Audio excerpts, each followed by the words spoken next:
반갑습니다. 유태인 목사입니다.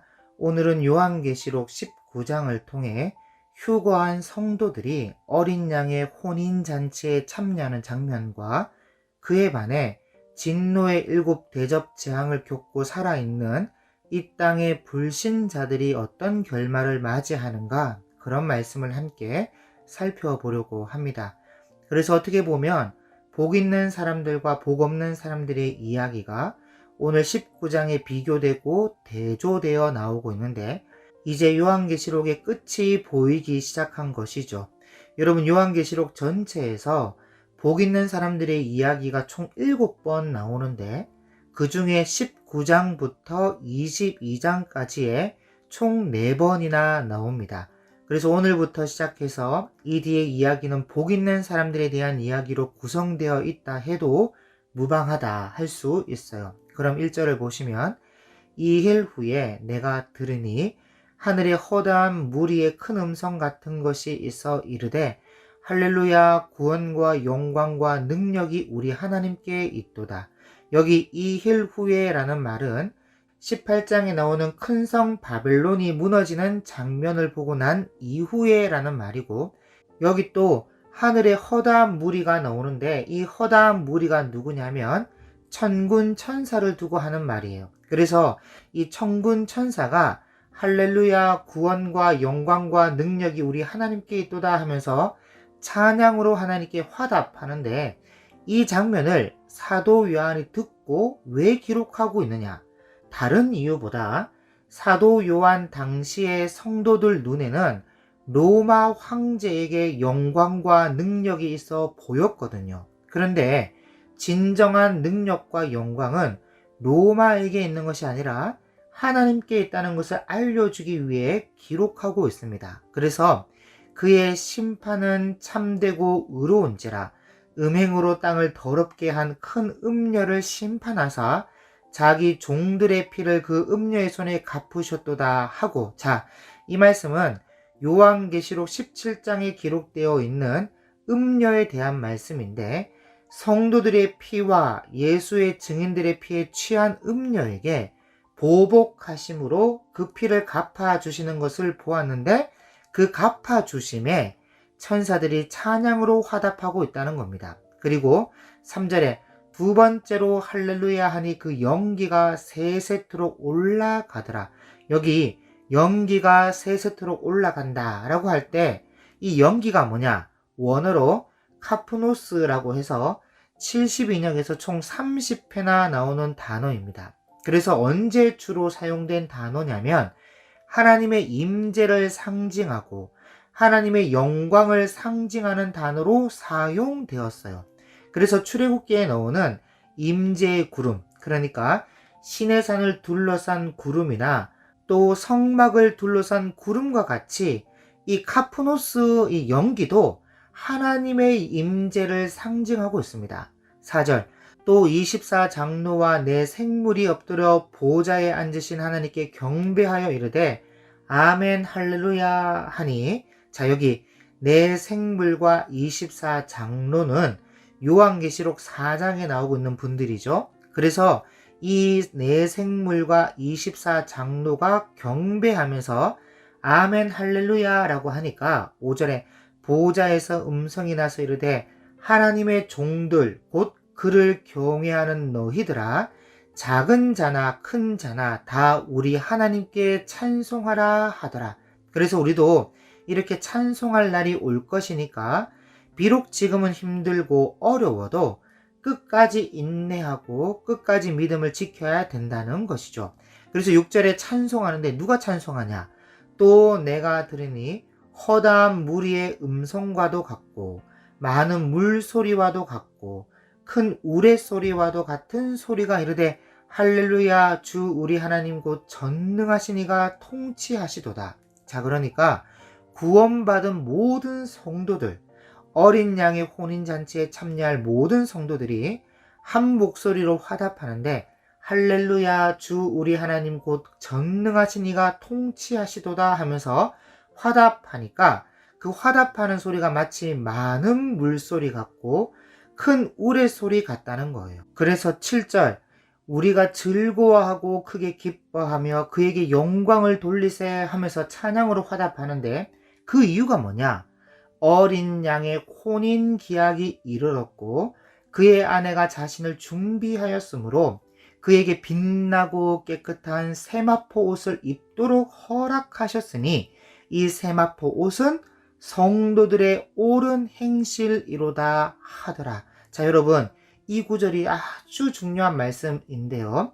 교리적으로도 신학적으로도 아주 중요한 말씀인데, 여러분, 그 종교개혁자 마르틴 루터가 참 좋은 분이고 정말 큰 일을 이루신 분이시지만 한 가지 아쉬운 것이 있다면 오직 믿음이라는 이 말이 참 아쉬운 말이에요. 물론 이 말은 로마 카톨릭으로부터 바른 신앙을 세우기 위해 하신 말씀이고 믿음을 강조하기 위해서 하신 말씀이지만 이 말씀이 오늘날 수많은 그리스도인들로 오해하게 만들고 방자한 삶을 살도록 만들어 버렸습니다. 그런데 여러분, 죄송하지만 성경 그 어디에도 오직 믿음이라는 말은 단 한 구절도 나오지 않아요. 그냥 루터가 잘못된 로마 카톨릭으로부터 믿음을 강조하기 위해서 그냥 자기가 한 말입니다. 본래부터 성경이 강조하고 있는 말은 아니에요.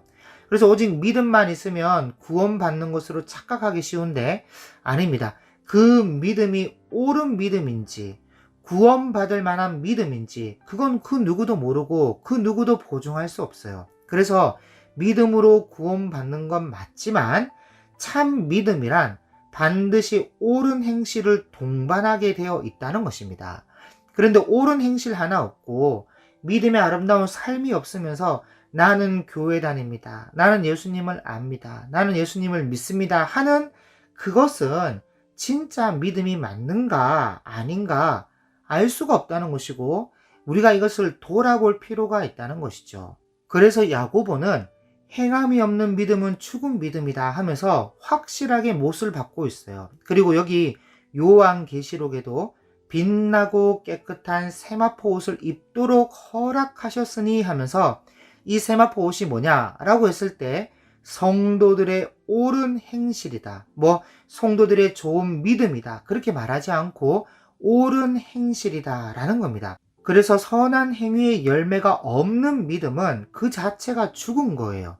여러분, 제 유튜브 영상에 야고보서 강해를 하나하나 올려놓았으니까 한번 시간 내서 들어보시기 바랍니다. 왜냐하면 우리가 정말 믿음이 무엇인가에 대해서 잘못 배우고 잘못 알고 있고 잘못 이해하고 있는 부분이 너무 많아요. 그래서 오늘날 기독교가 이 옳은 행실에 대한 설교를 너무 하지 않음으로 인하여 온 사회로부터 지탄을 받고 있는데, 물론 믿음 없이 그저 윤리, 도덕적 행함을 강조하는 것은 당연히 잘못된 것이지만, 그러나 우리가 믿는 믿음이 진짜 믿음으로 증명되기 위해서는 믿음의 아름다운 삶과 행실이 저절로 따라와야 함을, 참 믿음이 있기에 그 믿음의 아름다운 열매가 저절로 따라와야 함을, 그리고 그것이 정상임을 알아야 한다는 것입니다. 그런데 문제는 정확하게 이 믿음을 가르치지 않고 있다는 것이 큰 문제라는 것이죠. 그래서 반드시 명심해야 될 것이 뭐냐면 천국잔치, 어린 양의 혼인잔치에 초대받은 복 있는 사람이 되기 위해서는 본문이 말하고 있는 빛나고 깨끗한 세마포 옷을 입어야 합니다. 그렇지 않고서는 그 잔치에 들어갈 수가 없어요. 마태복음 22장 11절에 임금이 손님들을 보러 들어올세 거기서 예복을 입지 않은 한 사람을 보고 이르되 친구여 어찌하여 예복을 입지 않고 여기 들어왔느냐 하니 그가 아무 말도 못하거늘 임금이 사환들에게 말하되 그 손발을 묶고 바깥 어두운 데에 내던지라 거기서 슬피 울며 이를 갈게 되리라 하니라 하면서 그 다음 중요한 말씀이 14절에 청함을 받은 자는 많되 택함을 입은 자는 적으니라. 여러분, 이런 말씀은 정말 가슴에 새겨놔야 됩니다. 나는 성도라, 나는 믿음이 있노라, 나는 진리를 배우고 있노라 하면서 수많은 사람들이 교회를 다니고 있지만 실제로는 택함을 입은 자는 적다는 거예요. 예복을 입지 못한 수많은 성도들이 존재한다는 겁니다. 그저 오직 믿음, 그 말만 믿고 예복을 입지 못한 사람들이 있어요. 그래서 옳은 행실이 없는 믿음은 그 자체가 죽은 겁니다. 그래서 요한계시록 본문으로 다시 돌아와서 9절을 보시면 천사가 내게 말하기를 기록하라. 어린 양의 혼인잔치에 청함을 받은 자들은 복이 있도다 하고 또 내게 말하되 이것은 하나님의 참되신 말씀이라 하기로. 여러분 여기 어린 양의 혼인잔치에 청함을 받은 자들은 복이 있도다에 줄을 그어 놓으시기를 바랍니다. 복이 있도다 할 때 총 4가지의 복을 말씀드릴 텐데 여기가 첫 번째 복입니다. 그 복이 뭐냐? 어린 양의 혼인잔치에 청함을 받았다는 거예요. 그 복이. 이것이 첫 번째 복인데 그러나 문제는 청함을 받았지만 두 번째 복을 누리지 못하는 사람들이 있다는 것이죠. 다시 말하면 청함을 받았지만 예복을 입지 못해서 잔치에서 쫓겨나는 사람이 있어요. 아까 마태복음 22장 14절에 뭐라고 말씀하고 있습니까? 청함을 받은 자는 많되 택함을 입은 자는 적다. 이게 예수님이 하신 말씀인데 최후의 심판자가 하신 말씀 아닙니까? 그래서 청함을 받고 잔치에도 들어가기 위해서는 반드시 예복을 입어야 되는데 그게 바로 옳은 행실이라는 거예요. 옳은 행실.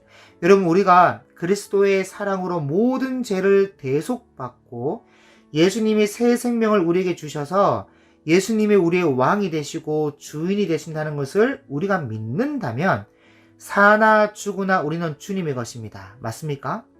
그래서 우리는 주님의 것이기 때문에 우리 주인 되신 예수님이 원하시는 방향대로 우리가 순종하면서 살아야 되는데 그 원하시는 방향과 그분의 뜻이 다 어디에 기록해 놓았느냐? 모두 다 성경 안에 들어가 있어요. 하나님의 말씀 안에 다 있습니다. 그래서 옳은 행실이란 하나님의 말씀을 알고 배워서 그 말씀이 원하는 방향대로 순종하며 살아가는 것. 그것이 우리 삶의 행함의 열매고 행실이며 행함과 실과 행함의 과일, 믿음의 결과가 되는 거예요. 여러분 일반적으로 우리가 착한 행실, 옳은 행실이라고 하면 보통 윤리, 도덕적인 삶과 남을 돕는 것을 말하기 쉬운데 맞습니다. 그런데 이 또한 이미 성경 안에 다 들어가 있어요. 가난한 자와 고아와 과부와 사회 정의와 공의와 사랑의 법까지 여러 모양의 선행의 케이스들과 선한 뜻이 이미 다 성경 안에 들어가 있습니다. 그래서 성경을 배우고 성경을 알고 그 말씀 안에서 하나님의 뜻을 깨닫고 그 말씀대로 순종하며 살아간다면 저절로 예복을 입는 거예요. 옳은 행실이 되는 겁니다. 왜냐하면 성경은 사랑의 실천을 우리에게 요구하고 있기 때문이죠. 그래서 믿음으로 구원받는다는 말을 오직 믿음으로 구원받는다 이렇게 이해하고 받아들였다가는 자칫 실수가 될 수 있지만 믿음으로 구원받는다라는 말을 행함이 있는 믿음으로 구원을 받는다 이렇게 이해를 하면 실수 없이 바른 믿음과 바른 신앙생활을 영위해 갈 수 있다는 거예요. 어쨌든 9절을 다시 보시면 기록하라. 어린 양의 혼인잔치에 청함을 받은 자들은 복이 있도다 하고 또 내게 말하되 이것은 하나님의 참되신 말씀이라 하기로 내가 그 발 앞에 엎드려 경배하려 하니 그가 나에게 말하기를 나는 너와 및 예수의 증언을 받은 내 형제들과 같이 된 종이니 삼가 그리하지 말고 오직 하나님께 경배하라. 예수의 증언은 예언의 영이라 하더라. 여러분 여기 10절은 두 가지를 봐야 되는데 첫 번째는 요한이 지금 이 메시지를 전하고 있는 천사를 보고 너무 감격해서 천사에게 절을 하려고 하니까 천사가 놀라면서 그렇게 하지 말고 오직 하나님께만 경배하라 이렇게 말한 부분을 일단 봐야 되고 두 번째는 번역의 문제인데 끝에 예수의 증언은 예언의 영이라 하더라 이 부분을 좀 다르게 번역해야 합니다. 그래서 먼저 이 첫 번째 천사에게 경배하지 말고 하나님께 경배하라는 이 말은 사도 요한 당시에 골로새 지역을 포함하여 이 소아시아 지역 전체에 천사 숭배 사상이 만연되어 있었습니다. 사도 요한 전부터 이제 뭐 천사 숭배에 관한 이단 교리가 급속히 확산되고 있었는데, 물론 유대인들도 오래 전부터 이 천사를 숭배하고 천사를 높이는 사상을 가지고 있었지만, 그래서 뭐 히브리서 저자가 천사보다 더 뛰어난 예수님을 히브리서에서 말씀하고 있지만, 사실 천사는 숭배하고 경배할 대상이 되지 못하다는 것이죠. 그래서 이런 장면을 통해 메시지를 전달하고 있는 것인데, 절대로 천사는 숭배받을 존재가 아니다. 봐라, 천사가 오히려 만류하면서 하나님께 경배하라 하지 않냐 하면서 우리가 경배해야 될 대상이 누구인가에 대해서 극명하게 보여주고 있다는 거예요. 그래서 우리도 혹 천사를 보게 되면 천사에게 부복하지 말고, 물론 볼 일도 없겠지만 보게 되더라도 천사에게 경배하지 말고 하나님께 경배하시기 바랍니다. 여러분, 성경에는 구약 성경에서부터 이 천사에게 부복하여 절하고 경배하는 사람들의 모습이 덜어 나오지만, 그 마음은 천사 숭배가 아니라 여호와 하나님께 감사하고 그가 이루시겠다는 말씀 앞에 경배하는 마음으로 절한 것이기 때문에 사실 큰 문제는 되지 않습니다. 그러나 오늘 본문을 통해 확실하게 정리했으면 하는 것은, 오직 하나님께만 경배해야 되는 것이고, 또한 하나님을 경배하는 마음을 가지고 있다 하더라도 천사에게 부복하는 것은 옳지 않다는 것입니다. 그래서 천사도 나도 너희와 같이 하나님의 종일 뿐이다. 그러니 오직 하나님께 경배해라 하면서 예수의 증언은 예언의 영이라 하더라, 이렇게 말씀하고 있는 것입니다. 그런데 여기서 또 하나를 더 짚어보자면, 아까 두 번째 번역의 문제인데, 예수의 증언은 예언의 영이라 하더라, 이 부분은 사실 다르게 번역해야 됩니다. 문맥상 천사의 말과 하나님께 경배해야 될 이유에 대해서 매끄럽게 내용이 이어지려면 예수의 증언은 예언의 영이라 하더라 이렇게 하는 것이 아니라, 나는 예수를 증언하는 예언의 영일 뿐이다, 예수를 증언하는 예언의 영에 불과하다, 이런 식으로 번역해야 옳은 번역입니다. 여러분 이해되시죠? 예수의 증언은 예언의 영이라 이것이 아니라, 나는 예수를 증언하는 예언의 영일 뿐이다, 이렇게 번역을 해야 옳다는 것이죠. 그래서 이 부분을 다시 번역하여 제가 읽어 드리자면, 삼가 그리하지 말고 오직 하나님께 경배하라, 나는 예수를 증언하는 예언의 영에 불과하다, 이렇게 번역을 해야 매끄럽다는 것이죠. 11절입니다. 자, 이제 11절부터는 백마를 탄 예수님께서 재림하시면서 이 땅에 남아있는 불신자들을 이제 죽이시는데, 11절, 또 내가 하늘이 열린 것을 보니 보라, 백마와 그것을 탄 자가 있으니 그 이름은 충신과 진실이라, 그가 공의로 심판하며 싸우더라. 자, 이제 예수님께서 백마를 타고 재림하시는 장면인데, 그 이름이 충신과 진실이라. 여러분, 여기 충신이라는 말은 원어로 피스토스라고 하는데, 신실한, 믿을 만한, 충성된, 이런 뜻이고, 진실은 원어로 알레디노스라고 하는데, 진짜, 실제, 신뢰할 수 있는, 이런 뜻이에요. 그러니까 예수님의 이름이 이렇다면 예수님이야말로 진짜 신실하신 분이시고, 진짜 우리가 믿어야 되는 분이며, 진짜 신뢰할 수 있는 분은 예수님밖에 없다, 그런 뜻이 되는 것이죠. 그렇기 때문에 평소에는 우리가 실수하고 하나님 마음 아프게 하고 하나님 뜻대로 온전히 순종하지 못하더라도, 그때는 뭐 사랑과 은혜로 오래 참아주시고 기다려주시고 또 용서해주시고 그렇게 하시지만, 마지막 심판 때는 사랑과 은혜가 아니라 공의로 심판하십니다. 그 이름대로 잘잘못을 정확하게 따져서 진실하게 공의로 심판하시는데, 그 심판자의 모습이 12절에 그 눈은 불꽃 같고 그 머리에는 많은 관들이 있고 또 이름 쓴 것이 하나 있으니 자기밖에 아는 자가 없고. 자, 여러분 여기 보면 예수님만 아는 이름이 또 하나 있는데, 이런 것을 보면 우리가 신학을 한다면서 기독론을 배우고 하지만, 그 기독론이 예수님에 대해 다 알려주지는 못합니다. 그만큼 어려운 것이 신학이에요. 물론 그렇다고 해서 공부를 안 해도 되냐? 아니죠.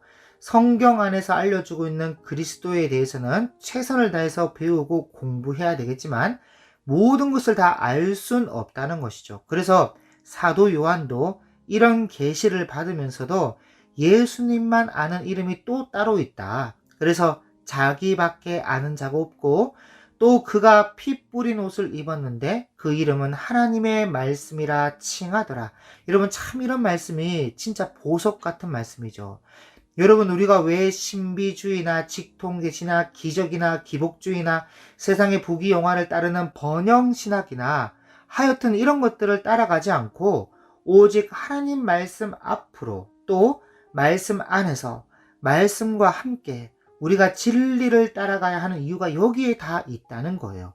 왜냐하면 예수님께서 재림하실 때 입고 있는 옷이 피 뿌린 옷을 입었는데 그 옷 브랜드가 하나님의 말씀이라는 겁니다. 그 옷의 브랜드가 하나님의 말씀. 그래서 이 말은 하나님의 말씀이야말로 진리를 전하는 자들이 피를 흘려가며 진리를 사수하고 진리를 기록한 말씀이기 때문에 그 옛날 선지자와 하나님의 사람과 예수님과 사도들과 피를 두려워하지 않고 순교하기까지 복음을 전한 우리 미래 목회자까지 계속 전달되어 온 진리의 말씀이기 때문에 예수님께서 피 뿌린 옷을 입었고 그 브랜드가 하나님의 말씀이라는 것입니다. 그래서 우리가 절대로 다른 것을 해서는 안 되고 말씀을 공부하고 성경을 배우며 말씀에 순종하면서 살아가야 되는 거예요. 그래야 예복을 입을 수 있습니다. 14절 하늘에 있는 군대들이 희고 깨끗한 세마포 옷을 입고 백마를 타고 그를 따르더라. 여기 하늘에 있는 군대들. 여러분 예수님은 피 뿌린 옷을 입었는데 여기 하늘에 있는 군대들은 희고 깨끗한 세마포 옷을 입었다. 다시 말해 하나님의 말씀의 옷을 입은 예수님은 선봉장이 되고 군대들은 옳은 행실이라는 예복을 입고 예수님을 따르는데 여러분 이런 것이죠. 여러분 우리가 믿음으로 구원을 받는데 이 믿음이라는 것이 어떻게 생기게 되냐면 말씀을 들음으로 생기는 거예요. 그래서 그 말씀을 배우고 그 말씀에 순종하면서 살아간다면 저절로 하나님의 뜻을 따라 옳은 행실을 행하며 행함이 있는 믿음을 가지고 구원을 얻게 되는 거예요. 그래서 하나님의 말씀의 옷을 예수님을 따라 옳은 행실의 옷을 입은 군대가 따라가는데 15절 그의 입에서 예리한 검이 나오니 자 옆에다가 적어 놓으시기 바랍니다.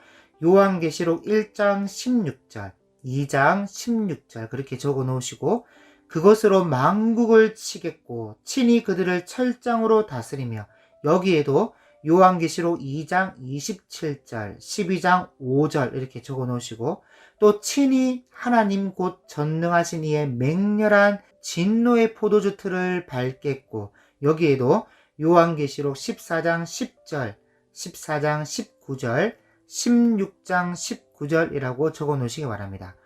16절입니다. 그 옷과 그 다리에 이름을 쓴 것이 있으니 만왕의 왕이요 만주의 주라 하였더라. 자 그러니까 이름은 충신과 진실이고 하나님의 말씀이라 하는 피 뿌린 옷을 입은 예수님이 바로 만왕의 왕이요 만주의 주라는 것입니다. 그래서 이분이 오셔서 어떻게 하시냐 17절에 또 내가 보니 한 천사가 태양 안에 서서 공중에 나는 모든 새를 향하여 큰 음성으로 외쳐 이르되 와서 하나님의 큰 잔치에 모여 왕들의 살과 장군들의 살과 장사들의 말과 말들과 그것을 탄 자들의 살과 자유인들이나 종들이나 작은 자나 큰 자나 모든 자의 살을 먹으라 하더라. 자 여러분 여기 17절에 공중에 나는 모든 새가 라고 나오는데 이 새가 뭐냐?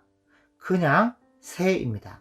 지금까지 많은 사람들이 무슨 뭐 단어만 나오면 해석을 해서 성경을 어렵게 만들었는데 그냥 새입니다 사실. 그러니까 예수님께서 재림하시면서 맹렬한 진노의 포도주 틀을 밟는 그런 전쟁을 하실 텐데 어떤 사람들을 죽이느냐? 휴거되지 못한 불신자들.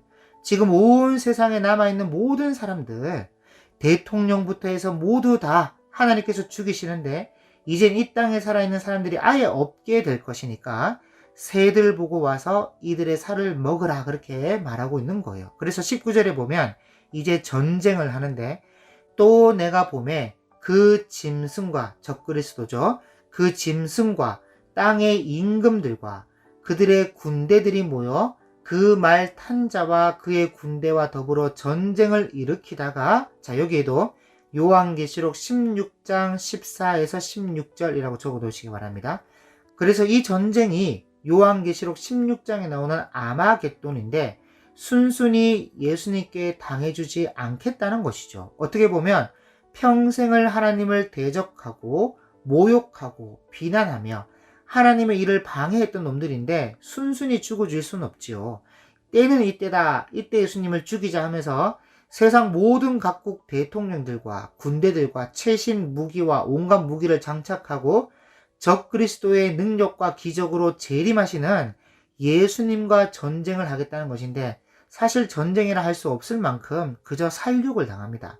예수님의 입에서 나오는 예리한 말씀의 검으로 죽임을 당하는 거예요. 뭐 엎치락 뒤치락 그런 거 없습니다. 그냥 다 죽는 거예요. 그래서 우리가 두려워할 필요가 없어요. 그래서 20절에 제일 먼저 짐승이 잡히고, 이 적그리스도가 잡히고 그 앞에서 표적을 행하던 거짓 선지자도 함께 잡혔으니, 그러니까 짐승과 또 다른 짐승이죠, 거짓 선지자들.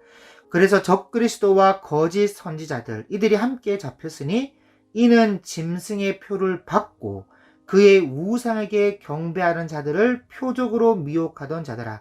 자, 여기에서 우상은 계시록 13장에 나오는 생기가 들어가서 말하는 우상, 그 우상을 말하는 것이고, 이 우상에게 경배하는 자들을 표적으로 미혹하던 자들이 다 거짓 선지자라는 겁니다. 그래서 이들이 산채로 유황불 붙는 못에 던져지고 뭐 심판대 앞에 서고 뭐 그런 거 없습니다. 예수님이 재림하시면서 제일 먼저 하시는 일이 적그리스도와 거짓 선지자, 짐승과 또 다른 짐승과 그들을 따르며 미혹하던 거짓 선지자들을 제일 먼저 잡아요. 그리고는 뭐 심판하는 보좌를 베풀고 그런 거 없습니다. 바로 즉결 심판으로, 그것도 산채로 유황불 붙는 못에 던져버립니다. 이게 진짜 지옥이죠. 이러면 사실 얼마나 화가 나면 이러겠습니까? 그 하나님의 백성들, 성도들을 그렇게 괴롭히고 미혹하고 또 하나님을 비방하고, 하여튼 그런 일에 앞장선 놈들을 제일 먼저 산채로 잡아서 유황불에 던져버리는 일이 예수님이 재림하실 때 가장 먼저 하시는 일이에요. 그리고 난 다음에 21절에 그 나머지는 말 탄 자의 입으로부터 나오는 검의 죽음에, 그러니까 예수님의 입에서 나오는 검이 다 죽는데 모든 새가 그들의 살로 배불리더라. 그래서 진짜 종말은 이때 다 이루어집니다. 그래서 여기서 알 수 있는 것은 진짜 지옥, 유황불 붙는 못이 진짜 지옥인데, 이 지옥은요 지금 현재 아무도 들어가 있지 않습니다. 제일 먼저 들어가야 되는 적그리스도와 거짓 선지자가 들어가기 전까지는 아무도 지금 유황불 붙는 못에 들어가 있지 않아요. 그래서 영원한 유황불 못은 적그리스도와 거짓 선지자가 산 채로 제일 먼저 들어가고, 요한계시록 20장에서 살펴볼 수 있듯이 그 뒤에 하나님께서 심판하는 보좌를 베풀고 창세로부터 종말 때까지의 모든 불신자들을 각 사람의 행위대로 심판하고 그 뒤에 이 유황불 못에다가 던져 넣습니다. 그러니까 지금까지 죽은 모든 불신자들은 어디에 가 있느냐? 현재 스올, 음부라는 곳에 가 있고, 예수님이 말씀하신 거지 나사로와 부자의 비유를 보면 이 스올이라는 곳도 아주 고통스러운 곳이다. 그런 것을 예수님의 말씀을 통해 알 수 있습니다. 그리고 반대로 지금까지 믿음을 지키고 순교한 모든 사람들도 아직 진짜 천국에는 들어가 있지 않아요. 이들은 그저 낙원이라는 아브라함의 품에 안겨서 쉼과 위로를 얻고 있는 것이고, 진짜 천국은 새하늘과 새 땅, 새 예루살렘이 진짜 마지막 천국이기 때문에 아직 거기에는 21장에 가야 들어갈 수 있습니다. 그래서 아직 아무도 들어가 있지 않아요. 이것이 성경을 통해 알 수 있는 죽음 이후의 세계입니다. 그럼 오늘은 여기까지 하고 다음 시간에 20장을 함께 살펴보겠습니다. 감사합니다.